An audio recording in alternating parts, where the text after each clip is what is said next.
আমাদের আশেপাশে এমন কিছু মানুষ আছে তারা আমাদের বোঝাতে চায় যে তারা পরিপূর্ণ সুখী মানুষ, কিন্তু একটা মানুষ কি পরিপূর্ণ সুখী মানুষ হতে পারে? আমার মনে হয় একটা মানুষ কখনোই পরিপূর্ণ সুখী মানুষ হতে পারে না। আমার জীবনে কষ্ট না আসে, দুঃখ না আসে, তাহলে আমি কিভাবে বুঝবো যে আমি সুখে আছি?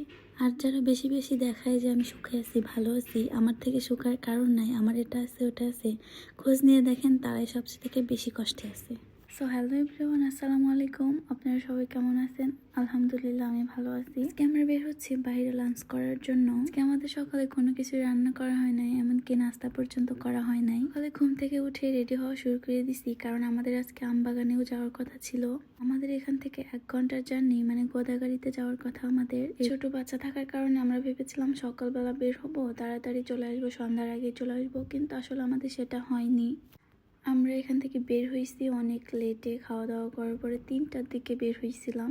অবশ্য এই ব্লগে আমবাগানের ভিডিওটা অ্যাড করিনি, সেটা আমি পরবর্তীতে দিব, কারণ সেটা যদি আমি এখানে অ্যাড করতে চাইতাম তাহলে অনেক লম্বা একটা ভিডিও হয়ে যেত। কিছুক্ষণের রাস্তাতে দাঁড়িয়ে থাকার পর একটা মার্সিডিজ পেলাম, তো ওটাতে করে আমরা যাচ্ছি এখন রেস্টুরেন্টে। আপনারা বলতে পারেন যে আমি এত ছোট বাচ্চা নিয়ে কী করে ঘোরাঘুরি করি। আলহামদুলিল্লাহ আমার কোনো সমস্যা হয় না, আমার বাবুরও আলহামদুলিল্লাহ কোনো সমস্যা হয় নাই। আপনারা প্লিজ একটু মাশাআল্লাহ বলে দিবেন, তাহলে আরও কোনো সমস্যা নাই। আমরা রেস্টুরেন্টে আসার পর দেখতেছি সিরিয়াল নাই, তারপরে কি ওয়েটিং লিস্টে বসেছিলাম। তারপরে একটা টেবিল পাইছি, কিন্তু ওই টেবিলে আমাদের বসা হয়নি। পরবর্তীতে আর একটা টেবিলে বসে গেছি আমরা। এখন ক্ষুধা লাগছে অনেক, এখন শুধু খাবারের অপেক্ষা। আর এদিকে আমার হাজব্যান্ড একটু ছবি তুলতে চায়, ভিডিও করছে, তার জন্য আমি হাসাহাসি করতেছি। তারপরে একটা ভাইয়া দেখলাম প্লেট নিয়ে আসছে, মাটির প্লেট। আমার কিন্তু মাটির প্লেট অনেক পছন্দ, আমার বাসাতেও আমি একটা কিনেছি মাটির প্লেট। খাবার নিয়ে আসার আগ পর্যন্ত আমি জানতাম যে হাঁড়ির মধ্যে মাংস ভাপা দিয়ে রান্না করা, তো আনার পরে দেখলাম যে এটা আসলে বিরিয়ানি। মোটামুটি ভালোই লেগেছে, কারণ ভাপা দিয়ে মাটির পাতিলে রান্না করা, তো এই জন্য একটু অন্যরকম টেস্টি ছিল। আর তাদের কিছু সিক্রেটস মশলা ছিল, ওইটা অ্যাড করে দিছে, দেন ঘি দিছে। বেশ মজাই ছিল আর কি। এটা খারাপ, তাই ভয়েসটা ভালোভাবে দিতে পারছি না আমি, বিশেষ করে মনটা খারাপ। আমার যে কখন কি হয়, কখন মুড ভালো থাকে, কখন মুড খারাপ থাকে, আমি নিজেই বলতে পারি না।